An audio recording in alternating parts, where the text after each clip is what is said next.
గిరి ప్రదక్షిణం అంటే సింహాచలం కొండ దగ్గర స్టార్ట్ అయ్యి అలా పైకి వెళ్తే ఆరులోవ, కింద కొత్త వెంకొచ్చిపాలెం, ముందుకెళ్తే సీతమ్మధార, పక్కన ఎన్ఏడికి వచ్చాక రైట్ తీసుకుంటే సింహాచలం గుడి వచ్చేది, కొబ్బరికాయ కొట్టేస్తే అయిపోద్ది. Just 32 kilometres by call walking without సెప్పులు అనమాట.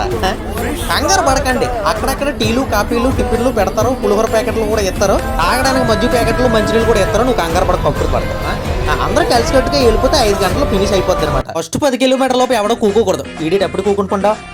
ఆ బామ్మని చూడరా ఎంత ఎంజాయ్ చేస్తూ పరిగెడుతుందా. ఈ వయసులో ఇలా పరిగెడుతుందంటే ఆ వయసులో పీటీ వచ్చాక పోటీకి వెళ్ళిపోయేది. ఒరా నువ్వేట్రా మళ్ళీ కూకుని పడవా? ఓ రండ్రా బాబు, కాళ్ళు నొప్పులు వచ్చేస్తున్నాయి, నా వల్ల కాదు. అడిగితే నొప్పులు రాక నైనతర వస్తుందేటి. మజ్జిగెత్తండి రా, వెళ్దాం పద. అనియా మజ్జిగ చల్లగుంది, ఫ్రిడ్జ్లోంచి తెచ్చిరా, ఇంకో గ్లాస్ ఇవ్వచ్చు కదా. Okay okay. అయ్యి బాబోయ్, అంటే కొంచెం చూసినాడంటే, అయ్యి బాబోయ్ ఇవన్నీ మన వల్ల అయ్యే పని కాదు. ఇవన్నిటి వరకు ఆటో ఎక్కితే బాగున్నామో. అన్న ఆటో ఫ్రీయేనా? అబ్బా ఎక్కడ కొట్టేసినట్టుంది. ఏట్రా అలా పడుకుని పడవా? జస్ట్ 10 కిలోమీటర్స్ ఉంది అంతే, ఎన్నిటి వస్తాం. అయ్యి బాబు నా వల్ల కాదురా బాబు, నన్ను కొంచెం ఎత్తుకొని తీసుకెళ్ళిపోండిరా. మేము హెలికాప్టర్లో వచ్చాం మరి ఎత్తుకొని తీసుకెళ్ళడానికి. మేము నీతో పాటు నడిచి వచ్చామా? లేగు లేగు, గోవిందా గోవిందా.